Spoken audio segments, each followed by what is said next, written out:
Aku adalah karyawan sukses di Jepang. Tapi aku punya rahasia aneh. Aku terobsesi pada wanita yang jauh lebih tua. Lalu datanglah Big Lastri, janda 48 tahun yang kukontrak sebagai pembantu rumah tangga. Aku butuh diurus. Dia butuh pekerjaan. Di rumah dinas itu, kami berbagi cerita, kesepian dan godaan yang melanggar semua batas. Saat dia datang dan tangannya yang terampil mencari hikmah kehidupan dunia fana, semua perjanjian kerja hancur. Hubungan ini sudah terlalu jauh. Kisah majikan dan pembantu yang berubah menjadi sesuatu yang seharusnya tidak boleh terjadi. Sebelumnya, perkenalkan namaku Dito. Usiaku 35 tahun. Aku berasal dari kota Surabaya, Jawa Timur. Dan meski saat ini aku di negeri orang, aku masih rajin pulang setahun 2 kali untuk merayakan lebaran atau sekadar menjenguk kedua orang tuaku. Untuk pekerjaan, boleh dibilang aku cukup mapan dan menjanjikan, hanya saja sampai saat itu aku belum berkeluarga. Aku memang tak terlalu memikirkan hal itu kok, apalagi aku masih mengejar karir dulu sebelum memutuskan untuk menikah nanti. Dengan kesibukanku, tak sempat rasanya untuk memikirkan pernikahan. Selain itu, belakangan aku memiliki kebiasaan aneh. Kebiasaan yang entah kapan datangnya, aku lebih mengagumi wanita yang jauh lebih tua dariku. Entahlah, aku juga bingung mengapa bisa seperti itu. Di Jepang, aku bekerja menjadi salah satu staf perusahaan elektronik ternama. Dan dengan kesibukanku, sangat sulit untukku mengatur waktu makan dan istirahat sehari-hari. Aku harus berangkat pagi sekali dan pulang hingga larut malam. Bahkan, saking sibuknya kadang aku tak sempat untuk sarapan. Pernah suatu kali, karena jadwal kerja yang padat, aku sampai lupa untuk sekedar istirahat. Alhasil, aku mengalami masalah kesehatan dan harus dirawat di rumah sakit selama beberapa hari karena kecapaian. Sejak saat itulah aku berniat mencari seorang pembantu, setidaknya nanti ada yang mengurus diriku dan menjaga rumah. Beruntung, saat aku pulang ke Indonesia, ibuku menawarkan seorang tetangga baru pindahan dari pelosok untuk ikut kerja denganku, bahkan bersedia menjadi pembantu di rumahku. Wanita tersebut tak lain adalah Big Lastri. Beliau tetangga baru ibuku yang hanya berjarak 4 rumah dari rumah ibuku. Usianya 48 tahun, dengan postur yang lumayan lah. Dia seorang janda yang ditinggal menikah lagi oleh suaminya. Sementara anaknya juga sudah merantau dan hanya sesekali mengirimkan uang. Sehingga sehari-hari Big Lastri ini hidupnya hampir selalu kekurangan. Pertama kali bertemu, entah kenapa pikiranku agak nyaman, apalagi dengan wajahnya yang masih nampak ayu khas orang Jawa. Apalagi jika berbicara, anugerah yang kuasa, tentu saja siapapun akan kagum tentunya. Selain itu, sosoknya yang ceria dan jenaka membuat suasana menjadi riang dan banyak tertawa. Dan saat itu, juga aku merasa pas untuk mengiyakan saran ibuku untuk mempekerjakan Big Lastri di rumahku. Singkatnya, setelah beberapa bulan mengurus dokumen dan keperluan keberangkatannya, akhirnya berangkatlah Big Lastri ke tempatku berada. Tapi ternyata dari sinilah kisah berkesan itu bermula. Di beberapa bulan pertama, semua berjalan biasa. Di hari biasa, aku memang jarang ngobrol dengannya, karena memang jadwal kerja yang sibuk dan hanya malam ada di rumah. Berbeda saat libur kerja, baik aku dan Big Lastri lebih sering bercanda, ngobrol seolah memang kenal sejak lama. Tapi ternyata di balik keceriaannya tersebut, aku baru tahu jika ia menyimpan banyak kesedihan. Dari seringnya ngobrol, beliau sempat menceritakan suaminya yang sering berselingkuh sejak awal menikah. Dia bercerita apa adanya, dan hal itu membuatku juga tak sungkan untuk menceritakan kehidupanku juga. Hingga suatu ketika, di pagi hari selesai sarapan, aku dan Lastri ngobrol. Dari obrolan tersebutlah yang menjadi awal keakraban kami berubah. Dan enggak ada niat ingin nikah. Kerjaan mapan, ganteng pula. Tunggu apa? Kata Big Lastri. Ya, ada ya Big, cuma sekarang ingin sendiri dulu. Kalau udah nikah kan enggak bisa neko-neko, hehehe. Jawabku sambil tertawa. Saat itu, Big Lastri yang sedang menyapu lantai sejenak menoleh. Seumur Mas Dito, emang lagi gemar-gemarnya ya. Wong dulu suami Bibi juga seperti itu. Dia jarang pulang, malah sering tuh Bibi jemput di rumah teman-temannya. Setiap bulan juga berbeda-beda orangnya, sampai Bibi capek mikirinnya. Masa sih Big? Lah terus, kalau sering pergi, Big Lastri jarang dong having fun? Tanyaku sambil senyum. Ya boro-boro Mas, suami pulang ke rumah aja sudah alhamdulillah. Terus kalau ingin gimana Big? Tanyaku penasaran. Big Lastri menjawab dengan santai, khas pembawaannya yang ceria. Ya jujur, dulu setelah tahu suami Bibi kayak gitu, ya Bibi kayak gitu juga. Hah? Jadi Bibi juga? Jawabku kaget. Big Lastri mengangguk. Yah, malah terakhir sama yang muda loh Denhi. Aku pun turut tertawa juga.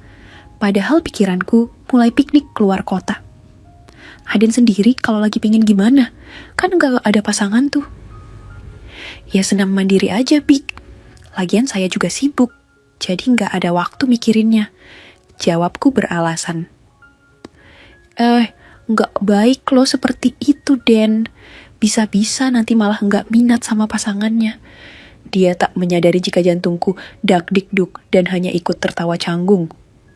Entah kenapa timbul pikiran mulia untuk sekedar memancingnya.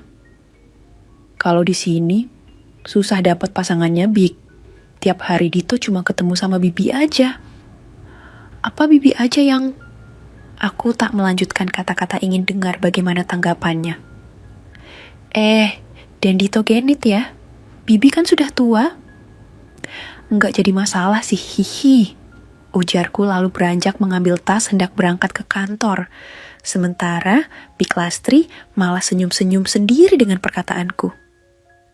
Sejak percakapan pagi itu, entah kenapa sering aku gagal fokus saat ngobrol dengannya. Kuperhatikan rupanya si Bibi belakangan juga lebih kemayu dari biasanya. Seolah-olah ingin mencari perhatianku saja. Bahkan pernah ketika pagi selesai mandi, Big Lastri langsung memasak atau menggoreng-goreng di dapur dengan kemben, dan hal itu tentu membuat pikiranku keliling Nusantara. Setiap libur kerja, aku selalu menyempatkan diri untuk jogging di sore hari. Dulu, sebelum ada Big Lastri, aku selalu beli makan di luar. Tapi, sejak ada dia, hampir tiap hari aku menunggu masakannya.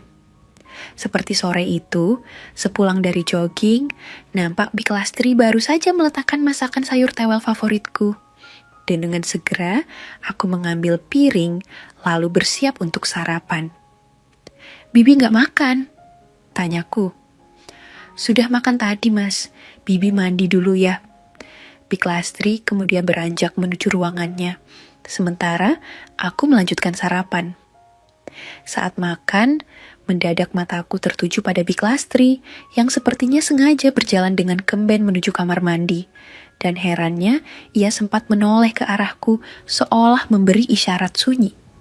Aku pun gelagapan, tapi buru-buru kuselesaikan acara makanku. 15 menit kemudian, Bibi selesai belum mandinya? Tanyaku dari ruang keluarga. Saat itu, aku berniat meminta kerokan padanya. Karena kebetulan selesai jogging tadi, agaknya aku kurang fit juga. Tak lama kemudian, Big Lastri menemuiku dengan kemben seperti semula. Udah Mas, ada apa ya? Dito pegal-pegal nih, bisa bantuin mijat enggak Bi? Tanyaku. Di sini aku mengangguk. Ya udah, bentar. Bibi sekalian ambil minyaknya Den. Big Lastri lantas berlalu sambil menunggu aku menyiapkan diri dengan rebahan di kursi depan TV. Sampai tak lama kemudian, Big Lastri kembali dan segera membantuku. Sambil membantu, Kami ngobrol ngalor ngidul dari hal sepele hingga yang serius. Mungkin kayak gini ya, Bik. Kalau ada istri, kalau pegal-pegal ada yang bantuin, ujarku. Enggak cuma itu kali, Den. Yang lain juga dibantu. Maksudnya, Bik? Tanyaku yang berpura-pura tak tahu. Iya, masa Aden enggak ngerti sih? Dak dikduk jantungku, ditambah lagi mendadak tangan terampil Bik Lastri mencari hikmah kehidupan dunia fana. Balik, Mas. Sontak aku kaget, tapi tak urungku ikuti amanat nasional tersebut. Di saat yang sama, Bik Lastri malah senyum-senyum sendiri mendapati hikmah kehidupan dunia.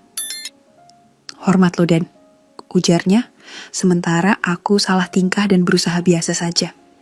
Tapi tanpa kukira, Bik Lastri justru mengambil dagangan serba, lalu memberi perhatian lainnya. Bik, spontan aku memanggilnya. Walah, opo jare bibi wae, sing penting maknyus. Aku sungguh tak mengira jika beliau menyarankan solusi permasalahan tersebut. Sementara aku yang semula tak percaya, akhirnya turut serta dalam pagelaran budaya Asia Tenggara. Jika dipikir-pikir, hampir 5 bulan Bik Lastri ini bekerja di rumahku. Selama itu memang banyak kesan-kesan baik selama bekerja. Maka tak ada salahnya jika saat itu aku mengikuti saran-saran solusi masalah tersebut. Apalagi dia sepertinya terharu juga. Dan karena satu pemikiran yang sama, masalah serta problematika akhirnya teratasi juga. Pagi harinya, aku terjaga saat jam sudah menunjukkan angka 7. Walah, gumamku menyadari jika aku pasti terlambat pergi kerja. Aku baru ingat jika semalaman usai mengatasi masalah hidup, aku ketiduran. Saat itu juga aku menoleh ke kanan kiri, tapi tak kudapati Bik Lastri. Aku lantas beranjak menuju dapur, dan rupanya beliau sedang memasak di sana.